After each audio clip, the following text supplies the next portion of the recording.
एक मिनट के phone call में तुमने मेरी पूरी 7 साल की जिंदगी डिसाइड कर दी कि मेरे को क्या लेना है। कि अगर आप 10th में परसेंट लाए तो आपके मात्र ये 3 फायदे हैं, और चौथा कोई फायदा नहीं। टीचर्स लोग ले रहे हैं जो आपको ढंग से गाइड करें। जैसे महाभारत पांडव क्यों जीते? क्योंकि कृष्ण उनके साथ थे। अर्जुन को हर बार कृष्ण गाइड करते थे, और जैसे कृष्ण गाइड करते थे वैसे अर्जुन फॉलो करते जाते थे, और उन्होंने महाभारत जितवा दिया पांडव। ठीक है, विदाउट एक्सपीरियंस आप कोई एक्सपेरिमेंट मत करना, बिना किसी का गाइडेंस का कोई एक्सपेरिमेंट मत करना अपनी पढ़ाई के साथ और अपने करियर के साथ।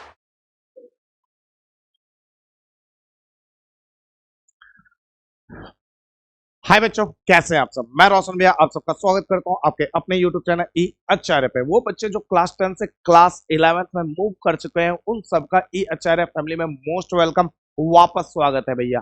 आज का जो सेशन होने वाला है बड़ा ही खास है भैया, क्योंकि आज के सेशन में हम बेसिकली डिस्कस करने वाले हैं कि क्लास 11 कैसे स्टार्ट करें, क्या रोड मैप फॉलो करें जिससे क्लास 12 के बोर्ड एग्जाम में एक बहुत ही अच्छा परसेंट फोड़ सके, और जो हमने 10th में गलतियां करी वो गलती ना हो। अगर कोई ऐसा बच्चा है जो छोटी मोटी गलती के कारण कुछ ऐसे मिस्टेक किए हैं जिसके कारण उसने 10th में बहुत अच्छा परसेंट नहीं फोड़ पा रहा है या नहीं आने वाला है, तो वो गलती दोबारा 12th में ना हो, है ना। तो उन चीजों का बात करेंगे, एक पूरा पाथ देंगे, पूरा रोड मैप देंगे किन चीजों को फॉलो किया जाए। साथ में हम लोग एक ऐसी स्ट्रेटजी की डिस्कस करेंगे, क्योंकि भाई एक सिंपल सी बात है, आपको केवल और केवल 12th का एग्जाम आप दिए और 12th का एग्जाम में आपने 100% में 99% ले आया, तो उसके भी यहाँ पे तो कॉलेज मिलना नहीं है। लॉजिक की सी बात है। तो आपको एक ऐसी स्ट्रेटजी भी फॉलो करनी है 11 12th में, जिसके कारण आप 12th के साथ साथ कोई एक एंट्रेंस एग्जाम क्वालिफाई कर दो, जिससे आप अपने ड्रीम कॉलेज में पहुंच जाओ, है ना। तो उस चीज की भी बात करने वाले हैं। और सबसे इंपॉर्टेंट बात पता है क्या, बड़ा कंफ्यूजन है भैया, कौन सा सब्जेक्ट लें 11th में। साला 10th तक तो दिक्कत ही नहीं था, 10th में सारा सब्जेक्ट पढ़ लेते थे, लेकिन 11th में 3 सेक्शन आ गया, साइंस कॉमर्स आर्ट्स। लें क्या? जिन बच्चों ने डिसाइड कर लिया है उन सब के लिए बहुत अच्छी बात है। उन बच्चों को जो रोड मैप है और जो स्ट्रेटजी है उसको फॉलो करने में दिक्कत नहीं आएगी। लेकिन जिन बच्चों ने ये डिसाइड नहीं किया है कि कौन सा सब्जेक्ट लेना है, उनको रोड मैप कहां से फॉलो करेंगे भाई? पहले ये तो डिसाइड कर लो सब्जेक्ट कौन सा लेना है। तो उन बच्चों का भी आज कंफ्यूजन दूर होने वाला है ना। तो उम्मीद है ये बातें समझ में आ गई। और एक छोटी सी बात, बहुत ही इंपॉर्टेंट बात, सूचना जनहित में जारी। अगर कोई बच्चा ये सोच रहा है कि भैया हमने 10th में बहुत मेहनत करी है और 10th में एक बहुत ही अच्छा परसेंट फोड़ रहा हूं, मतलब 10th का जो बोर्ड का पेपर दिया था मार्च में, ठीक है, सीबीएसई वालों का 12 मार्च तक पेपर खत्म हो गया था, और बाकी जो इंडिया में दूसरे बोर्ड चलते हैं, स्टेट बोर्ड, आईसीएसई बोर्ड, इनका भी लगभग लगभग लगभग फरवरी मार्च तक पेपर खत्म हो गया था, है ना। उसके बाद तो आपने खुद को रिफ्रेश कर लिया है भाई, और क्या कहते हैं, जो पढ़ाई से बोर हो चुके थे उस बोरियत को भी दूर कर चुके हैं और एक नई एनर्जी के साथ 11th की शुरुआत कर रहे हो। तो ये भी बात जान लो कि अगर 10th में आप बहुत अच्छा मेहनत की हो, बहुत अच्छा पढ़ाई की हो, और आप 90% प्लस फोड़ रहे हो, तो इसका मतलब ये मत समझना जिंदगी के सारे जंग जीत लिए, क्योंकि इस परसेंट की सच बताओ तो कोई वैल्यू नहीं है। बस 3 काम है इस परसेंट का, मतलब हमने साला 10th में मतलब जो पढ़ा वो सब कुछ वेस्ट है, हमने मेहनत जो किया वो सब कुछ बर्बाद है। नहीं नहीं, ऐसा नहीं है। इससे 3 बातें होंगी, 3 फायदे होंगे। कौन कौन से फायदे? पहला फायदा, आपका कॉन्फिडेंस लेवल बढ़ेगा, ठीक है, आपका कॉन्फिडेंस लेवल बढ़ेगा। इससे फायदा क्या है, जब आप 10th में 90% ला सकते हो तो कॉन्फिडेंस लेवल ये भी होगा कि 12th के बोर्ड में भी हम 90% प्लस फोड़ सकते हैं। कल जाके कोई एंट्रेंस एग्जाम दें तो उस एंट्रेंस एग्जाम में अपने लिए तो कम से कम एक सीट क्वालिफाई कर ही लेंगे, है ना। तो पहला तो आपका कॉन्फिडेंस लेवल बढ़ जाता है। दूसरा फायदा ये है कि जब आप अच्छे परसेंट लाते हो क्लास 10th में, तो एक अच्छा स्कूल और एक अच्छा स्ट्रीम मिल जाता है। और तीसरा और सबसे इंपॉर्टेंट फायदा, कि जैसे ही आप 10th में बहुत अच्छा परसेंट फोड़ते हो तो घर वालों को, मम्मी पापा को आप पे भरोसा हो जाता है, बिलीव हो जाता है कि जब बच्चा 10th में बहुत अच्छा परसेंट लाया तो कल जाके 11 12 में अच्छा स्ट्रीम लेगा और इस पे कुछ पैसे खर्च करे तो ये पैसा वेस्ट नहीं करेगा, ठीक है ना। एक भरोसा बन जाता है। और लाइफ में सबसे इंपॉर्टेंट चीज क्या होती है पता है? किसी का बिलीव जीतना, भरोसा जीतना। क्योंकि जिंदगी में यार भरोसा जो है ना वो सब कोई नहीं जीत पाता, ठीक है। और जिस इंसान ने लाइफ में सामने वाले का, दुनिया का बिलीव जीत लिया ना, वो धरती पे कुछ भी कर सकता है भाई, ठीक है। बिलीव बड़ी इंपॉर्टेंट चीज है। तो जब अच्छे परसेंट लाते हैं तो माँ बाप को आप पे भरोसा हो जाता है ना, और आप पे वो खर्च करने से नहीं सोचते, ठीक। तो सिंपल सी बात है कि अगर आप 10th में परसेंट लाए तो आपके मात्र ये 3 फायदे हैं, और चौथा कोई फायदा नहीं। लेकिन अगर आप ये सोच रहे होंगे कि जैसा हमारा 10th था, साला वैसे 11th 12th में भी मेहनत की है और इसका भी कोई फायदा नहीं हुआ, तो क्या है मेहनत करे 11th 12th? नहीं, ऐसा नहीं है। 11th 12th में जो आप पढ़ेंगे, ठीक है, 11th 12th में जो भी आप पढ़ाई करेंगे उसका फायदा आपको आपके करियर में होने वाला है, और बहुत फायदा होने वाला है। जैसे अगर सोचो 12th में आप 100% में 99% प्लस ले आते हो, तो इसका मतलब है कि आपका जो बेस है वो बहुत स्ट्रांग है। आप कोई भी एंट्रेंस एग्जाम दोगे तो उस एंट्रेंस एग्जाम में चांसेस बनती है आपको क्वालिफाई करने का। लेकिन ये मत सोच लेना कि 99% ले आया 100% में तो बहुत कुछ हो गया, नहीं भाई। आप किसी कॉलेज में एडमिशन लेना चाहते हैं, कॉलेज मतलब गवर्नमेंट कॉलेज, किसी गवर्नमेंट कॉलेज में एडमिशन लेना चाहते हैं, तो 100% में भले ही 99% प्लस ले आओ, फिर भी कोई गवर्नमेंट कॉलेज एडमिशन नहीं दे रहा आपको। तो आपको केवल और केवल 11 12 में जब पढ़ाई कर रहे हो तो इस बात पे फोकस नहीं करना है कि बोर्ड अच्छा करना है, ठीक। इस बात पे भी फोकस करना है कि अगर 12 के बाद अगर कोई एंट्रेंस एग्जाम दे, जैसे अगर आप ग्रेजुएशन करना चाहते हैं तो सीयूईटी का एग्जाम दे, अगर आप डिफेंस में जाना चाहते हैं, ठीक है, तो NDA, group X, group Y, double A और टेस्ट जैसे एंट्रेंस को क्रैक करना पड़ेगा। और अगर आप इंजीनियरिंग का एग्जाम देना चाहते हैं तो आपको, मतलब आप लॉजिकली आप गवर्नमेंट इंजीनियरिंग कॉलेज में जाना चाहते हैं तो जेई जैसे एग्जाम को क्रैक करना पड़ेगा। अगर आप मेडिकल फील्ड में जाना चाहते हैं तो नीट जैसे एग्जाम को क्रैक करना पड़ेगा। भैया क्या है, क्रैक कर लेंगे? इतना आसान नहीं है कंपटीशन भाई, इतना आसान नहीं है कंपटीशन। आप अगर जेई का एग्जाम्पल लें हम, ठीक है, तो जेई का एग्जाम्पल लेते हैं तो जेई में जो बच्चे पार्टिसिपेट करते हैं वो 10 से 12 लाख के आसपास बच्चे होते हैं। इन बच्चों में, ठीक है, 10 से 12 लाख बच्चों में जिन बच्चों का आईआईटी में एडमिशन होता है वो लगभग अप्रोक्स 14 से 16 हजार के आसपास बच्चे होते हैं, इसी के आसपास वैरी करता है सीटें। तो ये सोचो 10 से 12 लाख में 14 से 16 हजार मात्र बच्चों का एडमिशन हो रहा है। तो अगर आप ड्रीम कॉलेज में पहुंचना चाहते हैं, आप चाहते हैं कि मुझे इंडिया का टॉप आईआईटी मिले, तो आपको तो 11 12 में अच्छी मेहनत करनी पड़ेगी, ठीक है। 11 12 में बड़ी अच्छी मेहनत करनी पड़ेगी। और 11 12 में जब आप अच्छी मेहनत करते हो तो एक तो तुम्हारा बेस स्ट्रांग होता है, बेस स्ट्रांग होता है तो आप बोर्ड में फोड़ते हो, बेस स्ट्रांग होता है तो भैया जब आप एंट्रेंस एग्जाम देते हो उसमें फोड़ते हो, ठीक है ना। तो आप ये समझ लो कि 11 12 को आप ऐसे ही नॉर्मल वे में नहीं ले सकते जैसे 9 10 को ले रहे थे, ठीक है। तो भैया ऐसा थोड़ी ना, चलो 2 साल है ना, 12 के बाद देना है ना, तो कोई बात नहीं, 12 में हम मेहनत कर लेंगे और एग्जाम निकाल लेंगे। नहीं, ये भी नहीं हो सकता, क्योंकि आप कोई भी एग्जाम दे दो, इन सारे एग्जाम में एक छोटी सी बात होती है कि 50% क्वेश्चन 11 से आते हैं और 50% के आसपास क्वेश्चन 12 से आते हैं। तो और आप 50% के ब्याह पे एग्जाम क्रैक नहीं कर सकते भाई। नीट जैसे एग्जाम में आपको पता है 24 लाख के आसपास बच्चे एग्जाम देते हैं, और गवर्नमेंट कॉलेज में जो सीटें हैं वो लगभग मात्र 55 हजार के आसपास है भाई। सोचो किस लेवल का कंपटीशन चल रहा है। और एक और बात बता दे रहा हूँ, नीट के एग्जाम में पता है कितना नंबर जा रहा है? 720 में से 720, फुल में से फुल जा रहा है भाई। तो सोचो कंपटीशन कितना टफ लेवल पे जा रहा है। तो इस कंपटीशन में अपने आप को सर्वाइव बनाने रखने के लिए आपको अभी से फोकस करना पड़ेगा 11 12 पे। भले ही रिजल्ट नहीं आया लेकिन अभी से फोकस कर लो, अभी से मेहनत करना चालू कर दो, है ना। तो उम्मीद है आपको ये बातें समझ में आ गई कि 11 12 इंपॉर्टेंट क्यों है और 11 12 में मेहनत जरूरी क्यों है ना, ठीक। तो जब जितनी बातें समझाई उसका मोरल एक ही चीज है कि 11-12 में जब आप अच्छे से मेहनत करेंगे तो बोर्ड में भी अच्छा परसेंट छोड़ेंगे और एंट्रेंस एग्जाम क्वालिफाई करने की चांसेस भी बढ़ जाएगी, है ना। चलो आगे बढ़ते हैं। भैया सबसे पहला कंफ्यूजन, यार चलो ठीक है मैंने आपकी बात मान ली और बात मान करके चलो 11th की पढ़ाई स्टार्ट कर दी अभी से, लेकिन सबसे पहले बात कि कौन सा सब्जेक्ट लें। जिन बच्चों ने ये डिसाइड कर लिया है कि मुझे जेई करना है तो जेई करना है तो वो साइंस के साथ आगे बढ़े, पीसीएम के साथ बढ़े। जिसे सीएसईएस करना है वो कॉमर्स के साथ आगे बढ़े।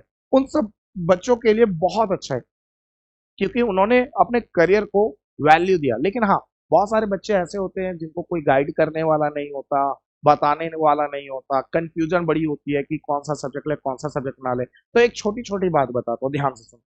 देखो यार, जब हम साइंस की बात करते हैं, ठीक है, 11th-12th में जब आप जाते हैं तो 11th में आपके पास 3 सेक्शन आता है, 3 सब्जेक्ट होता है, साइंस, कॉमर्स, आर्ट्स।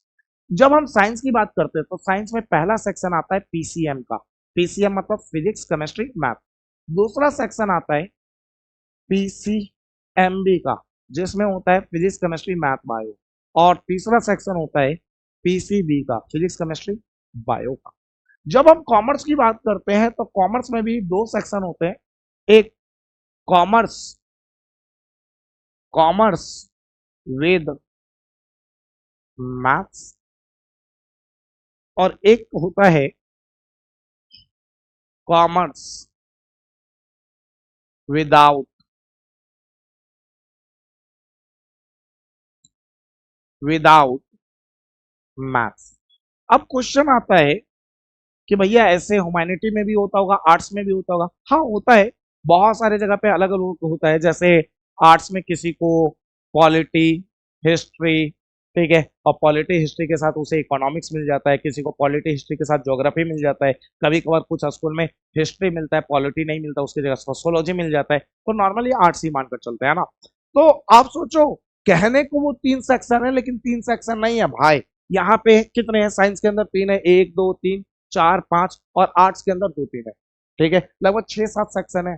6 7 सेक्शन में किसी एक सेक्शन को चूज करना है, तो कैसे सिलेक्ट करें, कैसे सिलेक्ट करें? तो देखो, ये जो सिलेक्शन होता है वो आपको डिसाइड करना चाहिए क्लास 10th के बिहार, और आपको खुद डिसाइड करना चाहिए। लेकिन आपको पता है होता है क्या है हमारे इंडियन सोसाइटी में?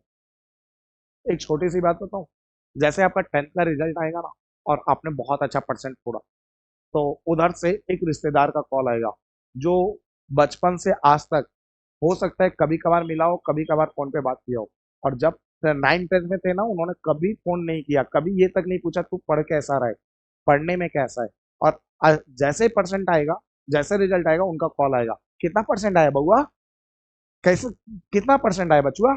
आप जैसे बोलेंगे कि मेरा 85% आया, सामने वाला बोला वाह बड़ा अच्छा मेहनत किया है तुम, तो ऐसा करो तुम साइंस ले लो। साला 1 मिनट के फोन कॉल में तुमने अब मेरी पूरी 60 साल की जिंदगी डिसाइड कर दी कि मेरे को क्या लेना है। तुमने आज तक मुझे पढ़ते हुए नहीं देखा कि मैं पढ़ने में कैसा हूं, मैं कॉपी में लिख के आ रहा हूं। तुमने कभी मेरा हालचाल नहीं पूछा और एक कॉल में तुमने मेरा फ्यूचर डिसाइड कर दिया। और इसमें माँ बाप की भी गलती है। माँ बाप भी देखते हैं कि मेरे, अच्छा मेरे वो जो रिश्तेदार है ना उसका लड़का जो है वो ये कर रहा है, अच्छा वो इंजीनियर बन गया है, डॉक्टर बन गया है, अच्छा मेरे बेटे का नंबर आया उससे सजेशन लो। नो भाई, नहीं नहीं, ऐसा कभी मत करना, और माँ बाप को भी ये गलती नहीं करनी चाहिए। देखो, अगर आप पढ़ रहे हो ना तो आपको 2 ही लोग समझ सकता है, पता है कौन? पहला, आप अपने आप को खुद समझ सकते हो कि आपकी कैपेबिलिटी क्या है, और दूसरा समझ सकता है आपके टीचर्स जिन्होंने आपको बहुत अच्छे से पढ़ाया है, जो आपकी कॉपी चेक किए हैं, जो आपको पढ़ते हुए देखे हैं, जिन्होंने आपको अच्छे से पढ़ाया है, वही आपको समझ सकते हैं। यही 2 लोग हैं जो आपको बहुत अच्छे से समझ सकते हैं। तो पहली बात कि पहला खुद डिसाइड करो कि मुझे लेना क्या है। और अगर थोड़ी बहुत भी कंफ्यूजन होती है तो आप अपने अच्छे टीचर से जाके मिलो, उनसे पूछो कि कौन सा स्ट्रीम लो, मुझे समझ नहीं आ रहा, बड़ा कंफ्यूजन हो रहा है, वो आपको सही गाइड कर सकते हैं।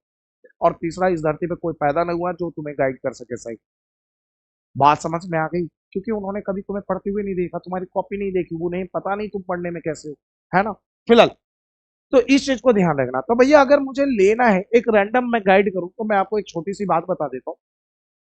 अगर आप क्लास 10th में थे, ठीक है, क्लास 10th में आपके पास मेनली आप 3 सब्जेक्ट को देखो, साइंस, मैथ, साइंस, मैथ्स और एसएसटी, है ना। अगर किसी बच्चे का एसएसटी बहुत अच्छा है, हिस्ट्री बहुत अच्छे से समझ आती है, पॉलिटी बहुत अच्छे से समझ आती है, मैथ उतना अच्छा समझ नहीं आता, साइंस उतना अच्छा समझ नहीं आता, तो उस बच्चे को आर्ट्स की ओर मूव करनी चाहिए। क्योंकि भैया आर्ट्स के अंदर आपको हिस्ट्री, पॉलिटी, ज्योग्राफी वगैरह पढ़ने को मिलेगा, है ना। तो अगर मैथ साइंस समझ नहीं आता है, एसएसटी आता है, तो आपको आर्ट्स की ओर मूव करना चाहिए। दूसरा कि भैया एक बात बताओ, मुझे साइंस समझ नहीं आती, मैथ तो आता है और एसएसटी भी आता है, तो आपको ये सोचना है कि अगर मैथ्स आपको बहुत अच्छे से आता है, फिर आप ये सोचो कि मैं आर्ट्स में जाऊं या कॉमर्स में जाऊं। ठीक है। अगर आपको लगता है कि नहीं यार, मैं एसएसटी पढ़ पढ़ के थोड़ा बहुत बोर हो जाता हूँ, मजा नहीं आता, बहुत इंटरेस्ट नहीं है, तो आप केवल और केवल मैथ अच्छे से आता है, मुझे कुछ नया जिंदगी में ट्राई करना है, साइंस तो आता नहीं है, एसएसटी में बोर हो जाता हूँ, मैथ अच्छे से आता है, जिंदगी में कुछ नया ट्राई करना है, तो मैं कहता हूँ कॉमर्स की ओर बढ़ो। और आपकी मैथ अच्छी है तो कॉमर्स विद मैथ लेकर पढ़ाई करो। और अगर आपकी साइंस भी खराब, मैथ भी खराब, एसएसटी में इंटरेस्ट ही नहीं है, और आपको जिंदगी में कुछ, कहते हैं ना भैया, ठीक है, एक डायलॉग था शायद ऋतिक रोशन का, एक एड आता था पेप्सी का, डर के आगे जीत है, माउंटेन ड्यू, है ना।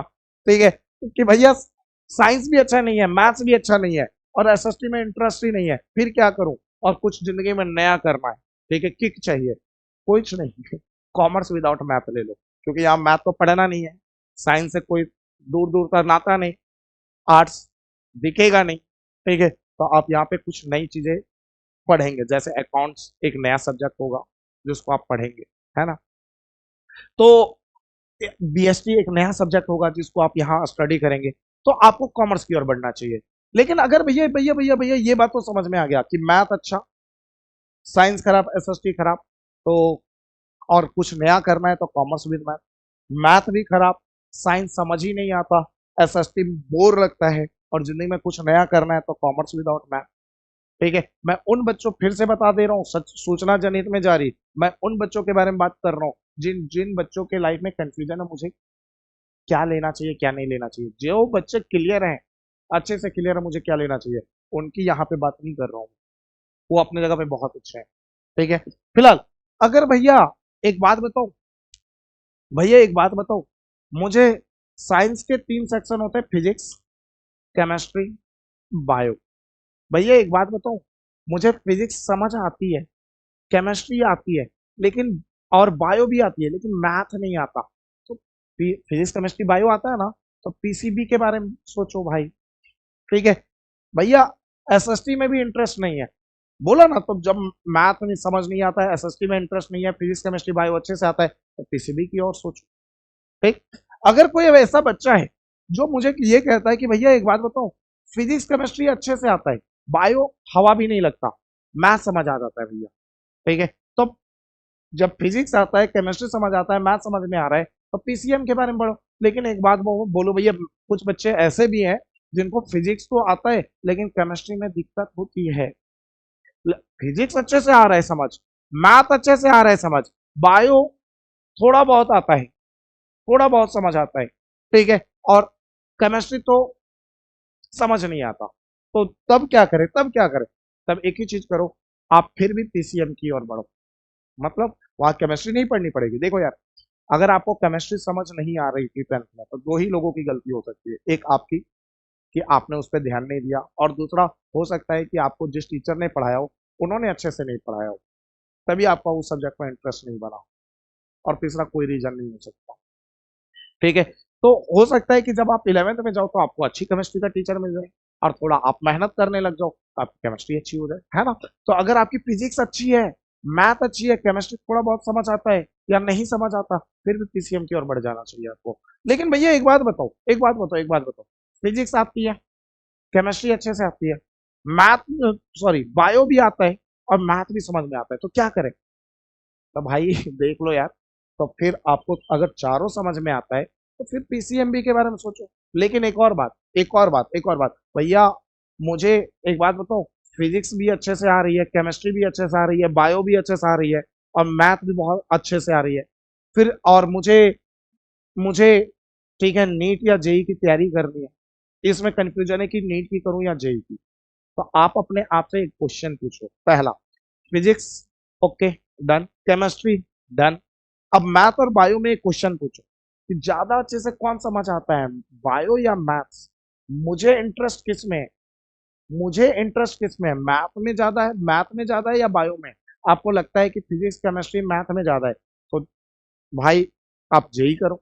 आपको लगता है फिजिक्स केमिस्ट्री बायो में है, तो फिर पीसीबी लेकर नेट की तैयारी करो, है ना। और अगर अभी भी कंफ्यूजन है, आपको लगता है नहीं नहीं मेरे को चारों आता है बड़े प्यार से बहुत अच्छे से, ठीक है, तो मैं और जेई नीट के बारे में अभी सोचा नहीं, बाद में सोचूंगा, अभी कंफ्यूजन है तो पीसीएमबी के बारे में सोचो।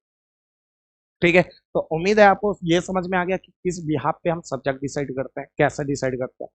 अब आगे बढ़ते हैं थोड़ा सा यार, अंडरस्टैंड द सिलेबस। अब आपने ये डिसाइड कर लिया कि मुझे कौन सा सब्जेक्ट कौन सा स्ट्रीम लेना है, ठीक है। अब जैसे ही आपने डिसाइड कर लिया, उसके बाद आप सबसे पहले सिलेबस सिलेबस को समझो यार। 2024 और 25 सेशन के लिए सीबीएसई ने अपना सिलेबस जारी कर दिया है। तो जो 11th के बच्चे हैं वो सीबीएसई के ऑफिशियल वेबसाइट पे जा करके अपना सिलेबस डाउनलोड कर सकते हैं। भैया क्या लिखूं, कुछ नहीं यार, CBSE syllabus, CBSE class 11 syllabus .nic.in, है ना। और वहाँ पे जब सर्च करोगे ये, तो वहाँ पे आपको सीबीएसई का ऑफिशियल वेबसाइट आएगा, और वहाँ पे लिखा होगा सीबीएसई क्लास 11 सिलेबस, ठीक है, 2024-25। तो इस सेशन में जा करके आप डाउनलोड कर लेना चैप्टर सब्जेक्ट वाइज सिलेबस, तो आपको मिल जाएगा, है ना। तो सिलेबस समझना क्यों जरूरी है भैया? अरे भाई एक बात बता, लॉजिक सी बात है, एक बात बता, आप बॉर्डर पे मान के चलो किसी का बॉर्डर, हाँ ऐसा ही समझो, ठीक है। आप सोचो, ठीक है, आप 11th 12th में बहुत अच्छा मेहनत करते हैं, आप आर्मी में चले जाते हैं। आर्मी में आपकी जो ड्यूटी लगती है वो बॉर्डर पे लगती है, और बॉर्डर पे लगती है, और आपको केवल ये पता चलता है कि भाई जो दूसरे देश से हमला होने वाला है, तो आप बिना तैयारी करने किए चले जाओगे लड़ने के लिए क्या? नहीं, पहले प्लानिंग करोगे ना, कैसे हमला कर सकता है, क्या क्या ऑप्शन है, क्या क्या चीजें हैं, क्या उनके पास कितने गोले बारूद हैं, उसके हिसाब से अपने आप को प्रिपेयर करोगे ना, फिर लड़ाई करने जाओगे ना। तो सेम एज भाई, जब 11th 12th में आपको बस वो समझ लो फाइट ही करना है, लड़ाई ही करना है, ठीक है, तो फाइट जब करना है तो बिना सिलेबस समझे आप कैसे बढ़ जाओगे आगे? पता है बहुत सारे ऐसे बच्चे देखे हैं 11th गुजर जाता है लेकिन सिलेबस तो पता ही नहीं होता, और छोर पता ही नहीं होता। तो सबसे पहले आप क्या करो कि सबसे पहले सिलेबस समझो। सिलेबस समझने से बहुत फायदा होगा, जब आप पढ़ना चालू करोगे तो आपको समझ आएगा कौन सा टॉपिक पढ़ना है, कौन सा टॉपिक पे ध्यान देना है। अगर टीचर पढ़ा रहा है तो कौन सा टॉपिक छोड़ दिया, क्विट कर दिया उसने, तो आप उनसे पूछ सकते हो कि सर ये टॉपिक क्यों छोड़ दिया। जब आपको सिलेबस ही नहीं पता तो कहाँ से पूछोगे? ठीक है, तो सबसे पहले अपने जो भी स्ट्रीम लिया है उस स्ट्रीम का सिलेबस समझिए, ठीक है। और सिलेबस कैसे समझे? डाउनलोड कर लिया, जाके क्या कहते हैं जिरोक्स की दुकान से, फोटोकॉपी की दुकान से प्रिंट आउट निकाल लो हर एक सब्जेक्ट का, और वो सिलेबस घर पे रखो। और जब टीचर्स पढ़ाते जाते हैं या पढ़ते जाते हैं तो उसको मार्क भी करो कि हमने इतना चैप्टर्स पढ़ लिया, ताकि आपको पता चले कि कितना बचा है, कितना और पढ़ना है, क्या करना है। बात समझ में आ गई? तो सिलेबस समझना बहुत जरूरी है। दूसरा, सॉरी नेक्स्ट बात, राइट मटेरियल्स। ये बड़ी इंपॉर्टेंट चीज है भाई। 11th में चले गए आप, और यहाँ पे आप जो पढ़ रहे हो वो किस सोर्स से पढ़ रहे हो, ये बड़ी इंपॉर्टेंट है। तो पहला जो आपका सबसे इंपॉर्टेंट सोर्स होना चाहिए वो नोट्स होना चाहिए, ठीक है। ये नोट्स क्या है भैया? जैसे आप 11th में पढ़ना चालू किए तो आपको दो बातें ध्यान रखनी है। आपके आपके पास जब क्लास में जाओ, क्लास लो, चाहे ऑनलाइन लो या ऑफलाइन, फर्क नहीं पड़ता। आप जो भी क्लास लो उस क्लास में एक चीज ध्यान रखना, आपके पास दो पेन होना चाहिए, एक ब्लैक पेन और दूसरा ब्लू पेन, ठीक है। एक ब्लैक पेन और दूसरा ब्लू पेन, कॉपी बड़ी अच्छी होनी चाहिए। हेडिंग ब्लैक पेन से डालो, क्वेश्चन ब्लैक पेन से लिखो, आंसर ब्लू पेन से लिखो, साफ साफ। और उसको जो टीचर्स ने पढ़ाया घर पे जाके उसको दोबारा फेयर करो, क्योंकि जब फेयर नोट्स होगा तभी तो फाइनल पेपर के टाइम रिवीजन कर पाओगे कुछ। जब फेयर नोट्स ही नहीं रहेगा तो क्या बुक खोल कर रिवीजन मारोगे? है, फेयर नोट्स होने चाहिए ना। और मैंने अभी कहा था कि भैया कोई भी एंट्रेंस एग्जाम दे दो, उसमें सिलेबस 11-12 का होता है। तो जब भी उस अगर कभी मान के चलो कोई एंट्रेंस एग्जाम की तैयारी कर रहे हो, उसका बेसिक नहीं पता, तो बेसिक पता करने के लिए 11-12 के नोट्स तो चाहिए होंगे। 11-12 के नोट्स कहाँ से मिलेंगे जब आप फेयर नोट्स बनाए ही नहीं होंगे। तो इसीलिए फेयर नोट्स बहुत काम आते हैं, ठीक है, बोर्ड के लिए भी और एंट्रेंस एग्जाम के बेसिक के लिए भी, ठीक है। तो फेयर नोट्स अच्छे से प्रिपेयर करना। दूसरा, रेफरेंस बुक। रेफरेंस बुक बड़ी जरूरी चीज है, ठीक। आप ये नहीं सोचना कि जैसे 9-10 में एनसीईआरटी बनाकर काम चल गया वैसे चल जाएगा, नहीं भाई। आपको मैंने क्या कहा कि 11-12 में केवल परसेंट लाने से काम नहीं चलेगा, आपको यहाँ पे एंट्रेंस एग्जाम भी निकालना है। तो यहाँ पे आपको बेसिक पे ध्यान देना, और बेसिक स्ट्रेंथ तब होगा जब आप maximum number of question solve करोगे, ठीक है। तो आपको रेफरेंस बुक पे बहुत ध्यान देना है। अगर आप फिजिक्स पढ़ रहे हो तो फिजिक्स पढ़ रहे हो तो आप फिजिक्स के साथ जो टीचर्स ने आपको पढ़ाया तो वो नोट्स तो आपने बनाया, वो तो पढ़ना ही पढ़ना है। एनसीईआरटी जो प्लस आप नोट्स के साथ एनसीईआरटी कर दो। एनसीईआरटी ये ध्यान रखना ही रखना है, इसको तो सॉल्व करना ही करना है। और उसके अलावा रेफरेंस बुक, इस चीज पे बहुत ध्यान देना। रेफरेंस बुक में जैसे आप बहुत सारे बच्चे एससीवी लगाते हैं, एससी वर्मा लगाते हैं, ठीक है, बहुत सारे बच्चे अलग अलग किताब लगाते हैं। तो आप अपने टीचर के अनुसार जो आपके टीचर रिकमेंड करें वो रेफरेंस बुक उनसे पूछ करके लगाना चालू कर दो, है ना। उसके अलावा भैया एक और बात ध्यान रखना है, पीवाईक्यू। बच्चा एक गलती करता है, जब पेपर नजदीक आता है, पेपर लास्ट में आता है ना, तब वो पीवाईक्यू करना चालू करता है लास्ट के 2-3 महीने पहले। अरे भैया, आप पीवाई चैप्टर वाइज जो पीवाईक्यू मिलता है ना, पुराने सेशन का ही मिल जाए, 2024-25 का ना मिल करके, ठीक है, इस सेशन का ना मिल करके आपको 2023-24 का मिल जाए चैप्टर वाइज पीवाईक्यू, वो खरीद लो। एक ही सेशन का क्वेश्चन नहीं होगा ना, कितना क्वेश्चन नहीं होगा, 40 क्वेश्चन नहीं होगा, तो उसको छोड़ दो, ठीक है। वो किसी बच्चे से मांग लेना, जो आपके जो सीनियर होंगे उनसे क्वेश्चन पेपर मांग लेना, ठीक है। तो इस सेशन का चैप्टर वाइज पीवाईक्यू खरीद लो, और उस पीवाईक्यू को जैसे ही आपका टीचर पहला चैप्टर खत्म करता है तो उस जो चैप्टर वाइज पीवाईक्यू है उसका पहला चैप्टर का पीवाईक्यू निकाल कर लगा लो, ठीक है। अगर आप बोर्ड में फोड़ना चाहते हैं तो बोर्ड में फोड़ने का बहुत आसान रास्ता है। जैसे एक छोटी सी बात बताऊं, एक छोटा सा बात बताता हूँ। 11th में अगर आप मैथ्स में बहुत अच्छा स्कोर करना चाहते हैं तो आपको दो ही चीज कर लेना चाहिए, क्या पता है? पहला, जो आपके टीचर्स ने पढ़ाया उस नोट्स को, और दूसरा, चुपचाप एनसीईआरटी सॉल्व कर लो। एनसीईआरटी में खास करके एग्जाम्पल एग्जाम्पल और मिसकिलेनियस पे, मतलब मिसकिलेनियस एक्सरसाइज होता है हर एक चैप्टर के एंड में, उस पर जरूर ध्यान देना, ठीक है ना। इन दोनों को सॉल्व कर लेना, मैं गारंटी देता हूँ 11th में, ठीक है, 80% क्वेश्चन आपके आसानी से बन जाएंगे, है ना। 80% क्वेश्चन एग्जाम्पल और मिसकिलेनियस के ही छपते हैं भाई। और बाकी भैया 20% भाई पढ़ना तो पड़ेगा ना यार, तू चाहेगा कि इतना ही से 100 में 100 फोड़ दे। तो 20% जो है वो नोट्स प्लस क्या कहते हैं आपका, नोट्स और प्लस आप जो एक्सरसाइज करोगे, एक्स्ट्रा क्वेश्चन करोगे उससे, ठीक है ना। अच्छा, और 12th में जब जाओगे तो 12th में दो ही बातें याद रखना होता है बोर्ड में।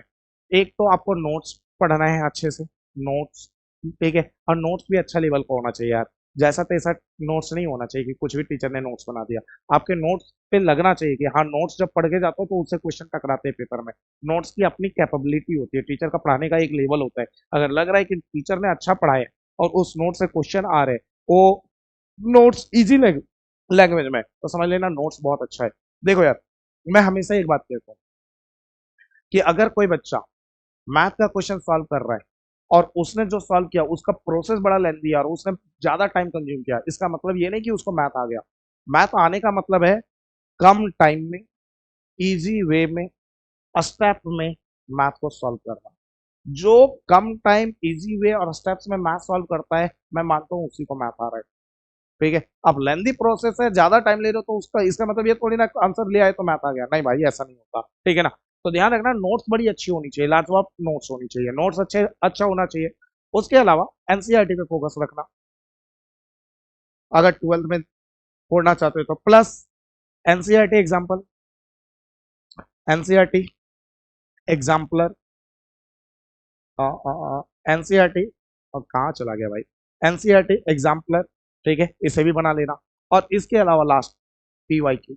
अगर आपने 12th में 12th में किस में, मैथ्स में, अगर इन बातों को ध्यान रखा तो उसके अलावा आपको किसी चीज की जरूरत नहीं है, आप आराम से मैथ्स में, ठीक है, 95 प्लस जा सकते हो 100 में। और ये और भैया 100 में 100 फोड़ना है तो 100 में 100 फोड़ने के लिए भाई आपका प्रेजेंट ऑफ माइंड भी बहुत मैटर करता है ना, कि आप कैसे चीजों को, ठीक है, प्रेजेंट ऑफ माइंड जब पेपर में बैठो तो कैसे आप दिमाग को यूज कर रहे हो, ठीक। फिलहाल ये बात समझ में आ गई। अच्छा, तो PYQ की इंपॉर्टेंस समझ में आ गई, ये सारी बातें क्लियर हो गई। चलो आगे बढ़ते हैं। नेक्स्ट बात है, अगर आप कोई भी क्लास लें भाई, तो पहली बात है 11 12 9 10 के जैसा नहीं है। मैं देखो स्वीट पॉइजन नहीं देना चाहता, मैं ये नहीं कहना चाहता कि जैसा 9 10 था भाई वैसा 11 12 बहुत आसान है यार, बहुत मजा आएगा, नहीं। देखो ऐसा नहीं, ये समझ लो 9 10 और 11 12 में बहुत अंतर है, ठीक है, जमीन आसमान का अंतर है। अगर आप ये समझो कि 9 10 में पहले माले पे थे, तो 11 12 में सीधा 100वें माले पे चले जाते हो। कोई अगर कहता है कि 9 10 का जो कॉन्सेप्ट है उसी वही 11 12 में यूज होता है, तो वो आपको झूठ बोल रहा है साफ साफ, ठीक है। जो भी 11 12 में यूज होता है, 9 10 का जो भी चीज 11 12 में यूज होता है वो पहले से दूसरी क्लास में खत्म हो जाता है, और उसके बाद दूसरी क्लास के बाद जितनी भी चीजें पढ़ते हो हर एक चीज नया होता है, ठीक है। और हाँ, लेवल जो होता है वो 9 10 से बहुत ज्यादा होता है। तो अगर आप क्लास मिस करोगे, क्लास रेगुलर नहीं रहोगे, जैसे आपने क्लास आज मिस कर दिया, भले ही आपने 10th में 90% क्यों ना पढ़ो, तो होगा क्या पता है, जब अगली क्लास में बैठोगे तो 2 3 क्लास लगेगा समझने में कि क्लास में चल का रहा, भाई ये चल का रहा, बवाल क्या मचा पड़ा है। और बहुत सारे बच्चे जो एवरेज टाइप के बच्चे हैं, जब वो क्लास मिस करते हैं तो उनको कैसा फील होता है पता है, साला समझ ही नहीं आ रहा जब तक उनको नया चैप्टर ना स्टार्ट हो जाए।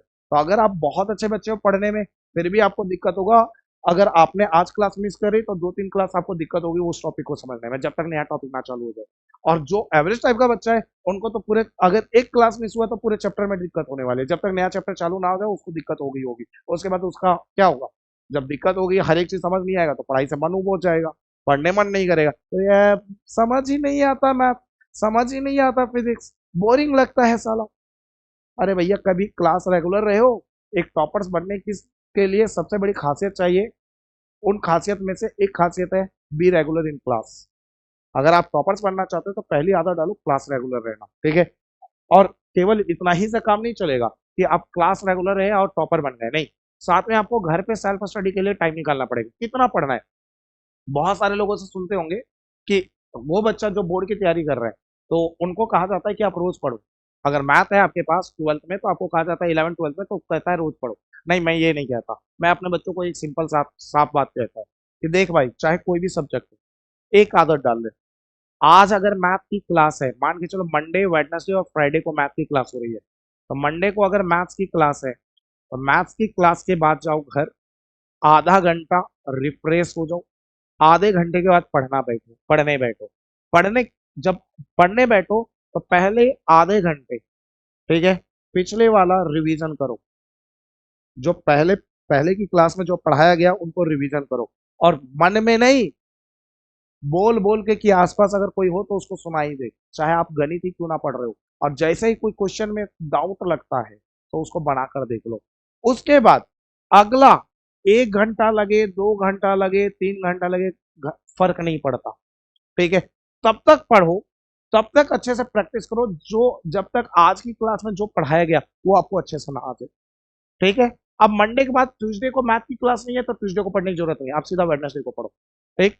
वेडनेसडे को मैथ की क्लास है फिर से मैथ, ठीक है, फ्राइडे को मैथ्स की क्लास है फिर से मैथ, और संडे को 1 घंटा, 1 घंटा मात्र पढ़ना मैथ, और उसमें जो पूरी वीक पढ़ा उसको रिवीजन मार लेना। ऐसे ही फिजिक्स, ऐसे ही केमिस्ट्री, और जो ऐसे ही अकाउंट्स है, ऐसे ही को जो जो सब्जेक्ट है उसके साथ ऐसे ही करते रहो। तो सेल्फ स्टडी करना बहुत जरूरी है ना। दूसरा, participate in class test. Class test में पार्टिसिपेट करो भाई, क्योंकि जब टेस्ट में पार्टिसिपेट करते हो तो आपको पता चलती है आपकी औकात कितनी है, आपको और कितनी मेहनत करनी है और कितना एफर्ट करना है, ठीक है। और एक फोकस बना रहता है कि नहीं यार, पढ़ाई करनी है और अच्छा में नंबर लाना है तो उसकी मेहनत, उसके लिए मेहनत करनी पड़ेगी। अब जब क्लास टेस्ट दोगे ही नहीं और जानबूझकर जब क्लास टेस्ट होगा तो मिस कर लोगे, तो होगा क्या पता है, उसके बाद आपको भनक ही नहीं लगेगा कि मैं पढ़ने में तेज हूँ या कमजोर हूँ। आपको लगेगा साला मैं ही बाहुबली हूँ, मैं ही फोड़ सकता हूँ, मैं 100 में 200% ला सकता हूँ, ठीक है। क्लास टेस्ट में होने के बाद ही पता चलता है असली औकात, ठीक है। तो इन बातों को ध्यान रखना, ठीक है। क्लास रेगुलर रहना है, घर पे आपको रेगुलर पढ़ना है, जिस दिन जो क्लास हो उस दिन उस क्लास के उस सब्जेक्ट को पढ़ना है, ज्यादा नहीं पढ़ना है, ये सबसे जरूरी चीज, ठीक। और दूसरा, क्लास टेस्ट कभी मिस नहीं करना है। नेक्स्ट, स्कूल जाए या ना जाए भैया, तो पहले स्टार्टिंग में स्कूल जाओ। अगर आपको लगता है कि स्कूल में पढ़ाई हो रही है और स्कूल जाने से आपको फायदा है तो स्कूल रेगुलर जाओ। और अगर लगता है कि मेरा स्कूल जाने से टाइम खराब होता है, वेस्ट होता है, तो फिर कोशिश करो स्कूल कम से कम जाओ। और हाँ, ध्यान रखना, लेकिन अगर आप स्कूल नहीं जा रहे हो, आपको लगता है कि मेरे स्कूल में पढ़ाई नहीं हो रहा है और मैं स्कूल नहीं जा रहा हूँ, तो होता क्या है कि स्कूल जाने पे आपकी 7 घंटे बर्बाद होते हैं। 7 घंटे बर्बाद होते हैं, तो उसमें से कम आप 5 घंटे पढ़ो, तब स्कूल मत जाना। क्या मैंने बोला? अगर आपके स्कूल में पढ़ाई हो रही तो स्कूल जाओ। अगर आपको लगता है स्कूल में पढ़ाई नहीं हो रही है तो तभी स्कूल मत जाना जब स्कूल जाने पे 7 घंटे बर्बाद हो रहे हो और उनमें से 5 घंटा आप यूज कर रहे हो अपनी पढ़ाई पे। ठीक। और ये वो पढ़ाई नहीं है जो जब आप स्कूल जाते थे तब उस स्कूल जाते थे उसके साथ घर पे सेल्फ स्टडी करते थे, नहीं। ये स्कूल के बदले वाली पढ़ाई है। मतलब जो घर पे सेल्फ स्टडी करते थे वो उसका टाइम अलग है, वो भी इसमें इंक्लूड कर देना। ठीक है, प्लस कर देना। ठीक है, ये स्कूल ना जाने के बदले पढ़ाई है।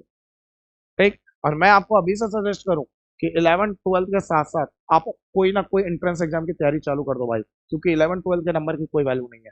अगर आप पीसीएम लेते हो तो जेई की जेई और सीयूईटी और डिफेंस की तैयारी चालू कर दो। अगर आप पीसीबी लेते हो तो आप नीट और सीयूईटी का एग्जाम की तैयारी और एनडीए का भी एग्जाम दे सकते हो, मतलब डिफेंस का एग्जाम दे सकते हो, इसकी भी तैयारी करना चालू कर दो, है ना। जब आप कॉमर्स लेते हो तो ये डिसाइड कर लो सीएस सीएस सीएमएस या बीकॉम करना है, और उसकी तैयारी अभी से तैयारी कर लो, चालू कर लो, है ना। तो जो भी सब्जेक्ट लेते हो उस चीज की तैयारी केवल और केवल बोर्ड की तैयारी नहीं करनी है, बल्कि 12th के साथ साथ एंट्रेंस एग्जाम की तैयारी करनी है। क्योंकि जब 12th पास आउट होता है ना बच्चा, और जिस दिन हाथ में रिजल्ट आता है, जिंदगी का सबसे बड़ा डाइवर्जेंट पॉइंट वही होता है। और जो बच्चा डिसाइड कर लेता है मुझे करना क्या है और 11th 12th में मेहनत कर लेता है और कोई एंट्रेंस एग्जाम फोड़ लेता है और 12th के साथ साथ किसी कॉलेज में चला जाता है, उसकी लाइफ सेट हो जाती है भाई। ठीक है, तो इन चीजों को ध्यान रखना। ठीक। सबसे इंपॉर्टेंट बात जो 11th 12th में मैं हर एक बच्चे को कहता हूँ, मिस्टेक क्या है, बच्चा सबसे बड़ी गलती क्या करता है? You are repeating for the first time and you do not have experience of it. भैया आप पहली बार 11th 12th पढ़ रहे हो, ठीक है ना, और आपके पास कोई एक्सपीरियंस नहीं है। So never experiment without experience. आपको कोई भी एक्सपेरिमेंट नहीं करना। मतलब 11th 12th में जब पढ़ाई करो तो आपको प्रॉपर गाइडेंस में पढ़ाई करना है। आपको ऐसे टीचर्स ढूंढ लेने हैं जो आपको ढंग से गाइड करें। जैसे महाभारत पांडव क्यों जीते? क्योंकि कृष्ण उनके साथ थे। अर्जुन को हर बार कृष्ण गाइड करते थे, और जैसे कृष्ण गाइड करते थे वैसे अर्जुन फॉलो करते जाते थे, और उन्होंने महाभारत जितवा दिया पांडवों को। ठीक है, सेम एज लाइफ जो है ना, वो एक महाभारत है, जो पढ़ाई आपकी महाभारत है, और आप वो अर्जुन हो। बस आपको एक कृष्ण की तलाश है। आप अपनी जिंदगी का कृष्ण ढूंढ लो, जिंदगी सफल हो जाएगी। और उन्हीं के सामने आप एक्सपेरिमेंट करना। जैसे आप, एक और एग्जांपल देता हूँ, जब आप स्कूल में केमिस्ट्री लैब में जाते हो तो क्या आपको केमिस्ट्री लैब में घुसा दिया जाता है और क्या कहा जाता है एक्सपेरिमेंट करो? आपको कहा जाता है ये बनाकर दिखाओ। आपको जो सामान दिया जाता है और कहा जाता है बनाकर दिखाओ, आप बना लोगे? नहीं, आप गलती करोगे। तो केमिस्ट्री लैब में जब भी जाते हो तो एक टीचर होता है जो आपको गाइड करता है ना। तब आप एक एक्सपेरिमेंट करते हो और वो एक्सपेरिमेंट जो होता है सक्सेसफुल रहता है। तो लाइफ में सिंपल सी बात है, कोई भी एक्सपेरिमेंट करो लेकिन किसी के गाइडेंस में करो। विदाउट एक्सपीरियंस आप कोई एक्सपेरिमेंट मत करना, बिना किसी के गाइडेंस का कोई एक्सपेरिमेंट मत करना अपनी पढ़ाई के साथ और अपने करियर के साथ। 11th 12th में एक छोटी सी गलती आपकी पूरी जिंदगी बर्बाद कर सकती है, इस बात को ध्यान रखना मेरी। ठीक है, और बाकी तो कुछ है ही नहीं ऐसा खास। तो उम्मीद है सारी बातें आपको समझ में आ गई। तो मिलते हैं अगली वीडियो में। Okay, bye.